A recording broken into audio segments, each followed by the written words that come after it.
Good morning, student. Welcome to your political science class. As you know, in our last classes, we started our chapter number 6, that is the crisis of democratic order. And according to the NCERT syllabus given in your book, we completed the chapter like emergency period and the rule of Congress and the election of 1977. And now, according to the revised syllabus of the CBSE, some new parts are added in the chapter, that is about the Ram Manohar Lohia and socialism, which was started by him, and then Deen Dayal Upadhyay's view of integral humanism, and the other parts which are included in the new syllabus according to the revised syllabus of the CBSE, which is given, that is about the Jayaprakash Narayan and total revolution. Then there is democratic upsurge. These are the new addition which is given according to the new latest syllabus, which are the parts of this chapter beside the emergency period. emergency period के अलावा ये 4-5 नई addition इसके अंदर की गई है. In our last class we discussed about the Ram Manohar Lohia and the socialism, given idea of socialism given by him, and later on Deen Dayal's views about integral humanism. In this class today, we will do about the Jayaprakash Narayan and total revolution by him.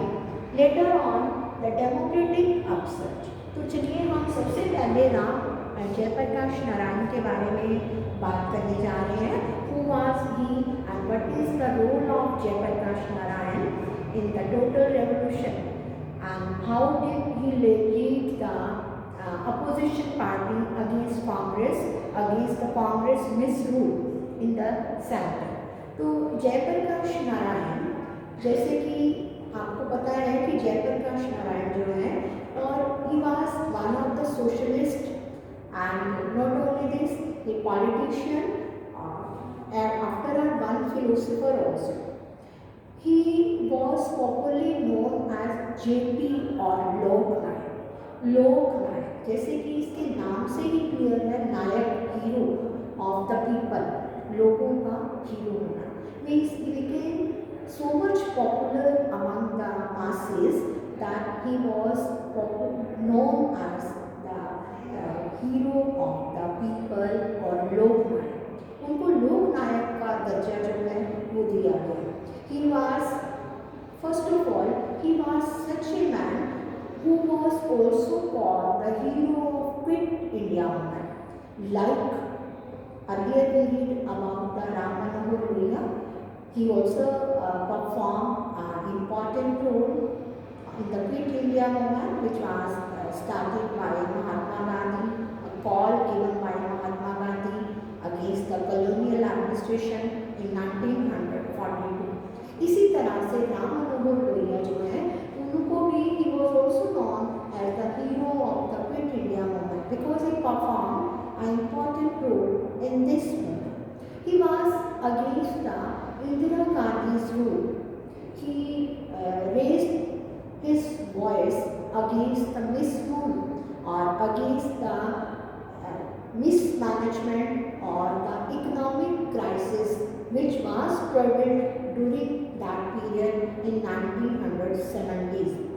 You know, आपने इस chapter में पढ़ा कि किस तरह से जो कांग्रेस के टाइम 1970 में there were so many economic problems at that time. Due to as the lack of rain, crops were not good, and when the crops were not good, it led to the shortage of the food crisis, led to the rise in prices. जब चीज़ें के price बहुत बढ़ गए, then it led to unemployment and poverty. और उतना ही नहीं, there was the Bangladesh was formed in 1971, which was also supported by the central government, It is said that in the formation of Bangladesh, central government, especially the Congress under Indira Gandhi, played an important role.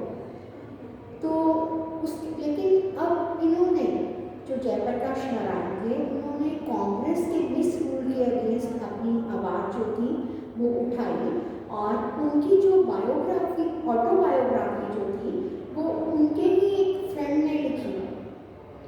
उनके ही एक friend ने उनकी biography जो थी वो लिखी। उनके friend का नाम था राम बख्श वेलिंग और 1990 में उनकी जो ऑटोबायोग्राफी थी दैट वाज, वैसे बायोग्राफी कहेंगे हम यहाँ पे क्योंकि that was written by his friend. तो अगर हम उस टाइम के मूवमेंट की बात करें तो Bihar movement was a political movement which was initiated by the student in the against the misrule of the Bihar government in the state of Bihar in 1974, and this was led by this Gandhian socialist person known as Jayaprakash Narayan. He was against the misrule and corruption of the state government. State government में जब student ने बिहार में वहाँ की government की corruption बढ़ती जा रही थी तो स्टूडेंट्स की तरफ से जब ये मूवमेंट चला तो इसको this movement was led by Jayaprakash Narayan और it later turned against prime minister Indira Gandhi government in the centre. शुरुआत जो हुई थी वो हुई थी जयप्रकाश नारायण की बिहार मूवमेंट से।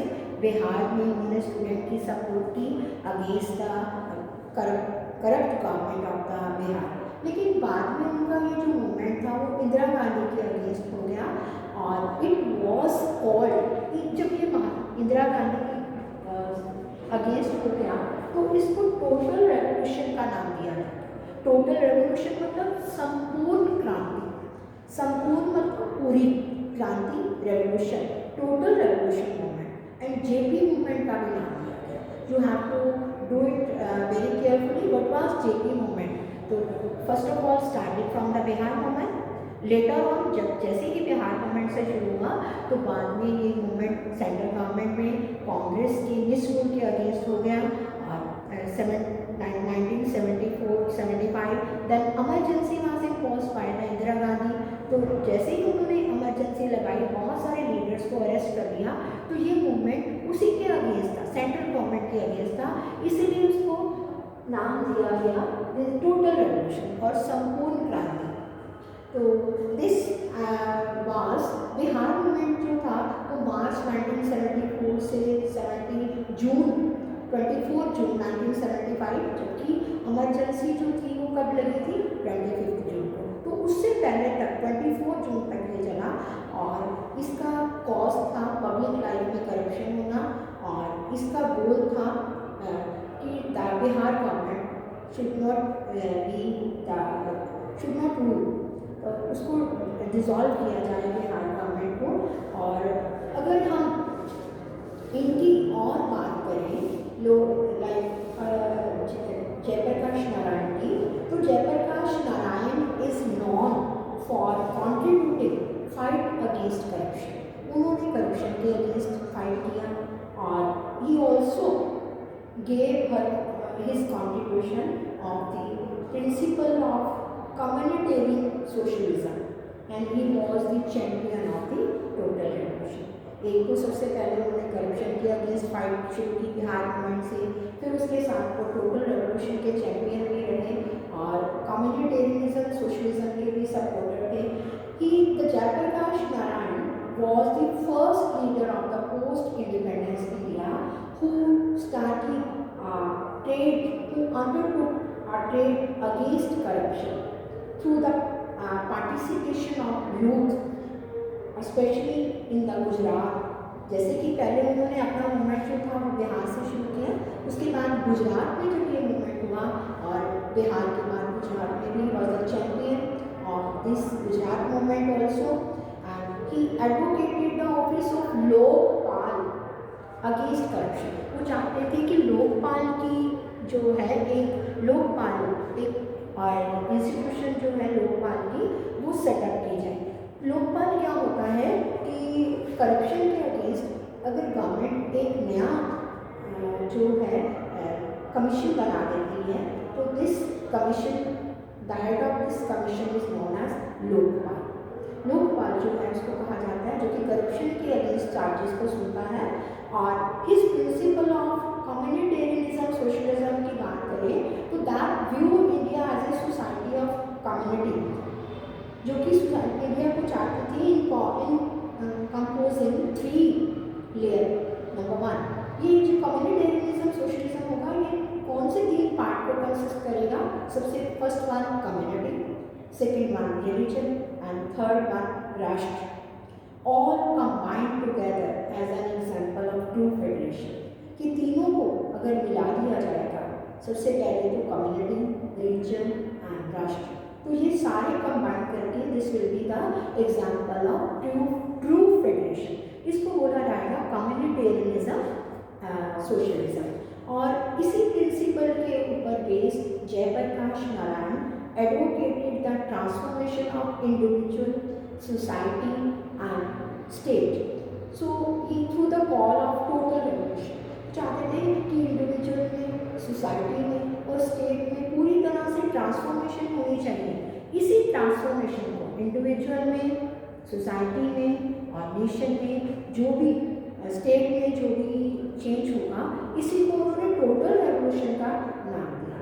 ही is call for total revolution sought to encompass. ये जो रेवोल्यूशन की इनकी कंसेप्ट थी, इट वॉज हैविंग 7 पार्ट्स। ये 7 रेवोल्यूशन जो होगी वो 7 पार्ट्स में, 7 स्पेयर्स में लाई जाएगी। वो कौन से होंगे?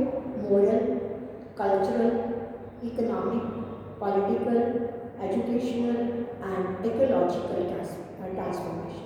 Moral, political, social, economic and इसके साथ साथ educational, ecological transformation.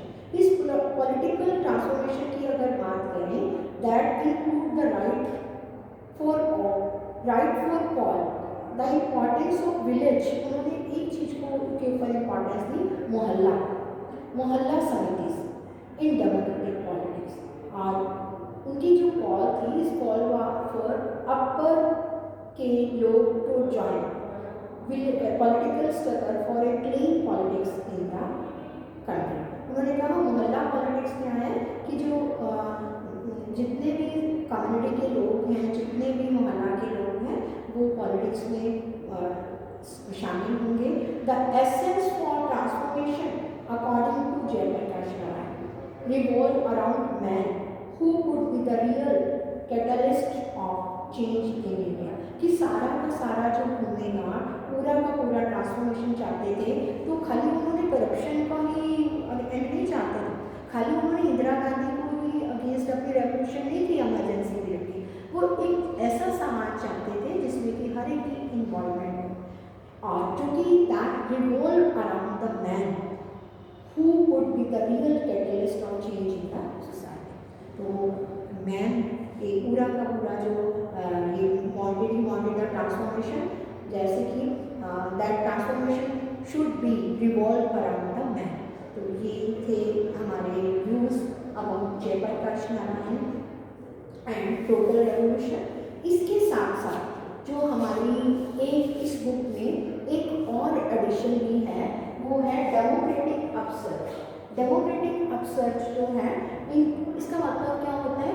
Increasing participation of the people in the democratic politics of the country. That is the main centre of democratic upsurge. मतलब अपसर्च इज लहर कि ज़्यादा से ज़्यादा लोगों की पार्टिसिपेशन को डेमोक्रेसी में बढ़ाया जाए। जितनी पार्टिसिपेशन होगी, जितनी इन्वॉल्वमेंट होगी, that will be the more democratic upsurge. तो इसी प्रिंसिपल के ऊपर based social scientist have characterized 3 democratic upsurge in the post independence history of India. India की हिस्ट्री में इंडिपेंडेंस के बाद के जो पीरियड को, डेमोक्रेटिक अपसर्च को we can divide into 3 parts. हम इसको 3 पार्ट में डिवाइड कर सकते हैं। जो फर्स्ट पीरियड था, that was from 1950s to 1970. 1950 to 1970. The second period was from 1980s and the third period was from 1990. First, second and third. पहला period जो डेमोक्रेटिक अपसर्च था, जिसमें कि लोगों की पार्टिसिपेशन को जो सोशल साइंटिस्ट बनाना चाहते थे, उस पीरियड को हम फर्स्ट पीरियड जो था वो 1950 से 70 का.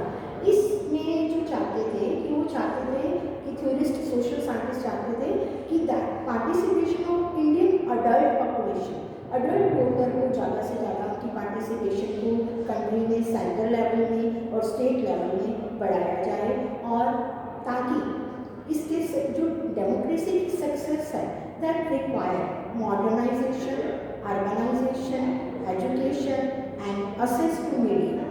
ठीक है, कि जो यंग लोग हैं वो मॉडर्नाइजेशन तक उनकी एक्सेस हो, अर्बनाइजेशन तक हो, एजुकेशन तक हो, और इसके साथ इलेक्शन जो है लोकसभा के वो सक्सेसफुल कंडक्ट होने चाहिए.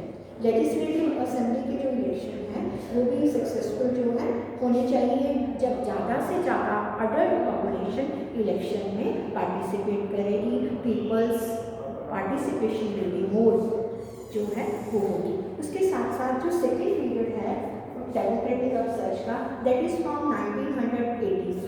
इस पीरियड में जितने सोशल साइंटिस्ट हुए उनके अकॉर्डिंग ज़्यादा से ज़्यादा शेड्यूल्ड कास्ट, शेड्यूल्ड ट्राइब और ओबीसी उनकी पार्टिसिपेशन को बढ़ाया जाए. एससीज, एसटी, ओबीसी इनकी पार्टिसिपेशन को डेमोक्रेसी में बढ़ाया जाए. That was the second democratic upsurge, और that was given by Jogendra Jat. उन्होंने कहा कि जितने भी दलित हैं, जितने भी एससीज हैं, उनके साथ जो डिस्क्रिमिनेशन होता रहा है, उन्होंने पार्टिसिपेट नहीं किया डेमोक्रेसी, उनको उससे दूर रखा गया. तो उनकी पार्टिसिपेशन इन कैटेगरीज की है जो है वो होनी चाहिए. That will increase the self respect of these categories and ensure empowerment in the democratic politics of the country. जो थर्ड फेज है फ्रॉम 1990, इस फेज में आपको पता है कि this was the era of liberalization, globalization, privatization, because a new economic policy was adopted by the government in 1999. New economic policy जिसके according काफ़ी सारे इकोनॉमिक रिफॉर्म्स किए गए. तो इस पीरियड में जब इकोनॉमिक रिफॉर्म हुए, liberalisation, globalisation and privatisation in 1990s में हुए, तो ऐसे में जो इंटरनेशनल वर्ल्ड था इसमें कंपटीशन बढ़ता जा रहा था. Economic competition among the market was increasing. तो जो थर्ड डेमोक्रेटिक अपसर्च थी, ये that represent a competitive electoral market which is based on the principle of survival. Not only the ये जो इस टाइम में जो मार्केट थी वो खाली सर्वाइवल ऑफ द बेस्ट पे नहीं थी, but rather the survival of the best. Not only survival of the best but survival of the best. तो इस तरह से इस पीरियड में जो थी इंडिया की जो इलेक्टोरल मार्केट थी उसमें शिफ्ट हो गई from state to market and from beside this government to governance, state to market and government to governance, and from state as controller to state as facilitator. तो इस period में इसका main मकसद था कि लोग participation of the youth who constitute a significant chunk of the Indian society, और इसको this have emerged as the real game change in the view of their increasing electoral preference for both development and governance in the India's contemporary democratic politics. तो इसमें ये चाहते थे, इस period में जो सोशलिस्ट साइंटिस्ट थे वो चाहते थे कि इस पीरियड में क्या होना चाहिए, यूथ की पार्टिसिपेशन ज़्यादा हो, और जो कि एक सोसाइटी का बहुत इंपॉर्टेंट पार्ट कंसिस्ट करते हैं, ताकि एक रियल गेम चेंजर्स हैं वो अमर्ज. इसके साथ ही हमारा ये चैप्टर जो है extra part democratic of search का हमने कंप्लीट किया। आप सब बच्चों ने इन नोट्स को नोट करना है और अपनी नोटबुक में read the chapter and learn it side by side.